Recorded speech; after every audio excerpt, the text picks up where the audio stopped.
नमस्कार।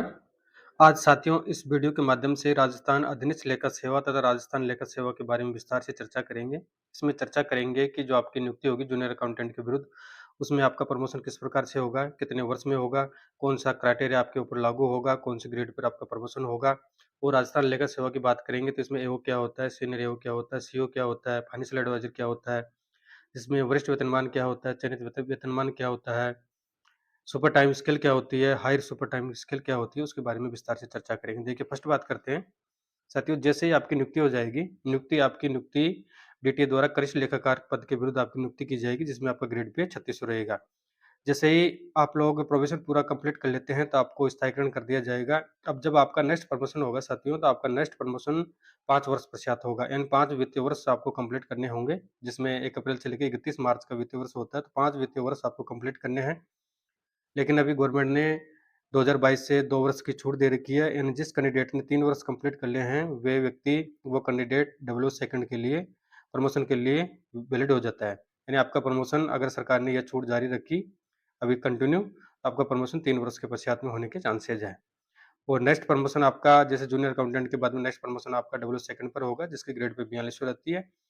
उसके पश्चात में आपका नेक्स्ट प्रमोशन डब्ल्यू फर्स्ट पर होगा, यानी सहायक लेखाधिकारी ग्रेड प्रथम पर होगा, जिसका ग्रेड पे 4800 रहती है। उसका भी मिनिमम क्राइटेरिया 5 वर्ष होता है। अगर गवर्नमेंट छूट देती है, 2 वर्ष की छूट देती है, तो आपका प्रमोशन 3 वर्ष पश्चात में हो जाएगा। यानी कनिष्ठ लेखाकार की अगर छूट नहीं देती है, तो मोटा-मोटा मानिए कि कनिष्ठ लेखाकार पद पर आपकी नियुक्ति होती है। अगर गवर्नमेंट छूट नहीं देती है, तो आपका प्रमोशन 5 वर्ष पश्चात में होगा, डब्ल्यू सेकंड के विरुद्ध। और डब्ल्यू फर्स्ट पर आपका प्रमोशन फिर 5 वर्ष पश्चात में होगा, यानी 10 साल में आपको डब्ल्यू फर्स्ट पर आप पहुँच पाएँगे। अगर आपकी मेरिट अच्छी है, यानी मेरिट जिसकी अच्छी है उसी का ही प्रमोशन होगा, सभी लोगों का प्रमोशन नहीं होगा। अब इसमें प्रमोशन में सरकार द्वारा रिजर्वेशन दिया जाता है, एसटी कैंडिडेट को 12% दिया जाता है, तो एससी कैंडिडेट को 16% दिया जाता है। इसमें मेल और फीमेल का कोई क्राइटेरिया नहीं रहता है, यानी जिसकी रैंक हाई होती है, उसी कैंडिडेट को प्रमोशन दिया जाता है। अब ये तो हो गई डब्ल्यू फर्स्ट पर आपकी बात। अब डब्ल्यू फर्स्ट पर अगर अगर आपका प्रमोशन हो जाता है, तो उसके पश्चात में ये जो राजस्थान अधीनस्थ लेखा सेवा होती है, उसका cadre junior accountant W second और डब्ल्यू फर्स्ट तक होता है।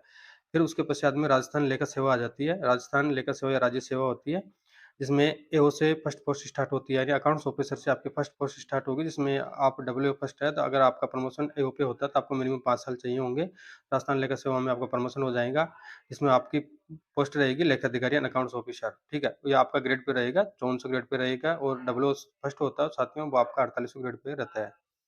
इसके पश्चात में आपकी नेक्स्ट प्रमोशन होगा एओ से। एओ से आपका नेक्स्ट प्रमोशन वरिष्ठ लेखाधिकारी के पद पर होगा, यानी सीनियर अकाउंट्स ऑफिसर, जिसकी ग्रेड पे 6600 रहती है, जिसमें मिनिमम 5 वर्ष चाहिए होते हैं। अगर सरकार छूट देती है, तो 2 वर्ष छूट दे सकती है। हालाँकि ये छूट ज़रूरी नहीं है कि अभी कंटिन्यू दें, अभी दे रखी है। तो मिनिमम आपको 5 वर्ष वरिष्ठ लेखाधिकारी के पद पर चाहिए। फिर नेक्स्ट प्रमोशन अगर मैं अधीनस्थ लेखा सेवा की बात कर रहा हूँ, कि मैक्सिमम जो कैंडिडेट अभी आपका ये 2023 वाला बैच है, उसमें अगर कोई कैंडिडेट 22 वर्ष की उम्र में जूनियर अकाउंटेंट बनता है और वो रिजर्व कैटेगरी से है, या उसकी जनरल में या ओबीसी में अच्छी मेरिट है, वो ही व्यक्ति मुख्य लेखाधिकारी चीफ अकाउंट्स ऑफिसर तक लास्ट टाइम में अपना जो रिटायरमेंट होगा, उसके आस-पास में वो मुख्य लेखाधिकारी पोस्ट पर पदोन्नत हो सकता है। ठीक है? तो जब आपकी पदोन्नति होगी, तो मुख्य लेखा अधिकारी ग्रेड भी 3600 रहेगी, यानी इसमें वही व्यक्ति पहुँच जा पाएगा जिसकी मेरिट बहुत अच्छी है, रैंक उसकी हाई है, वही व्यक्ति ग्रेड पे 3600 तक जा सकता है। ये तो हो गया आपका राजस्थान अधीनस्थ लेखा सेवा का कैडर, यानी इसमें किस प्रकार से प्रमोशन होगा, जूनियर अकाउंटेंट से आपका डब्ल्यू में कितने वर्ष लगेंगे, डब्ल्यू फर्स्ट में कितने वर्ष लगेंगे, इसकी ग्रेड पे क्या होती है, और फिर डब्ल्यू फर्स्ट से आप एओ में किस प्रकार से प्रमोशन होगा, यानी राजस्थान लेखा सेवा में आप आ जाएँगे। आपका कैडर चेंज हो जाएगा, उसके पश्चात में आपका प्रमोशन वरिष्ठ लेखाधिकारी के पद पर होगा और लास्ट में आप मैक्सिमम प्रमोशन आपका चीफ अकाउंट्स ऑफिसर के पद पर हो सकता है, अगर जिस कैंडिडेट की रैंक अच्छी हो। यानी कई कैंडिडेट तो ऐसे होंगे जिनके 48 ग्रेड तक ही वो लाइफ टाइम में जा सकते हैं, जिनकी रैंक पीछे है, हो सकता है डब्ल्यू सेकंड भी रह जाएँ। ठीक है, ये तो हो गई राजस्थान अधीनस्थ लेखा सेवा की बात। अब नेक्स्ट बात करते हैं राजस्थान लेखा सेवा की। देखिए, इसमें 2 कैडर होते हैं, एक तो होता है राजस्थान अधीनस्थ लेखा सेवा, जिसमें junior accountant, W second, W first होता है। वो राजस्थान लेखा सेवा में एओ होता है, सीनियर एओ होता है, चीफ अकाउंट्स ऑफिसर होता है, फाइनेंशियल एडवाइजर होता है। अब इसमें वन बाय वन की बात करते हैं। देखिए, राजस्थान लेखा सेवा की भर्ती आरपीसी द्वारा जो आरएस की एग्जाम होती है, उसके माध्यम से करवाई जाती है, जिसकी नियुक्ति आरपीसी द्वारा ये डीओपी डिपार्टमेंट करता है, यानी फाइनेंस डिपार्टमेंट के द्वारा इनकी नियुक्ति की जाती है। अब इसमें जब आरपीसी से आरएस के एग्जाम से आप सेलेक्ट होते हैं, अगर सीधे आते हैं, तो आपको अकाउंट्स ऑफिसर की पोस्ट पर आपकी नियुक्ति की जाएगी। अब देखिए, इसमें एओ में 2 सिस्टम लागू होते हैं। एक तो 50% तो पद जो अधीनस्थ लेखा सेवा के कर्मचारी होते हैं, डबल पोस्ट होते हैं, उनसे भरे जाते हैं। 50% पदों की भर्ती सीधी भर्ती आरपीसी द्वारा आरएस एग्जाम के माध्यम से की जाती है। अब एओ की यहाँ पे ग्रेड पे 5400 होती है। अब एओ से नेक्स्ट प्रमोशन साथियों आपका 5 वर्ष के पश्चात में होता है। अगर सरकार छूट देती है तो 2 वर्ष के 3 वर्ष में हो जाएगा, अन्यथा 5 वर्ष मिनिमम आपको चाहिए।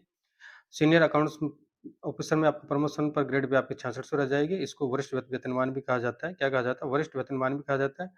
अब सीनियर अकाउंट्स ऑफिसर के बाद में अगर आपकी प्रमोशन होता है, तो आपका प्रमोशन चीफ अकाउंट्स ऑफिसर पर होगा, यानी ग्रेड पे 6600 पर होगी, जिसको चयनित वेतनमान यानी सिलेक्शन स्केल कहा जाता है।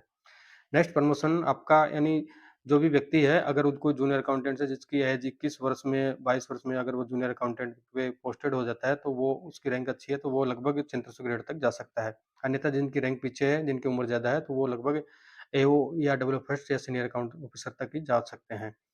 अब इसमें बात कर रहे हैं डायरेक्ट भर्ती की बात करें, आरपीसी द्वारा एग्जाम से जो भर्ती आती है, उसकी बात कर रहे हैं यहाँ पे। अब जो व्यक्ति एओ बनता है, वो प्रमोशन होके सीओ बन जाएगा, वरिष्ठ लेखा अधिकारी बन जाएगा, वरिष्ठ लेखा अधिकारी के बाद में सीओ बनेगा, सीओ बनने के बाद में उसका next promotion financial adviser post पर होता है, यानी इसको एफए बोलते हैं, फाइनेंशियल एडवाइजर वित्तीय सलाहकार। अब इसमें जो ग्रेड पे होती है वो 82 से होती है ग्रेड पे, फिर इसमें अलग और पोस्ट होती है, सुपर टाइम पे मैट्रिक्स लेवल 21 पे जाता है, जिसमें 8700 ग्रेड पे होती है। उसके पश्चात में उसकी एक पदोन्नति और होती है, हायर सुपर टाइम स्केल पे होती है, जिसका पे मैट्रिक्स लेवल एल चॉइस होता है, 10,000 ग्रेड पे ये होता है। ठीक है? अभी अभी वर्तमान में बात करें राजस्थान लेखा सेवा कैडर की, यानी राजस्थान लेखा सेवा का जो कैडर है, वर्तमान में इसमें 784 अधिकारी कार्यरत है।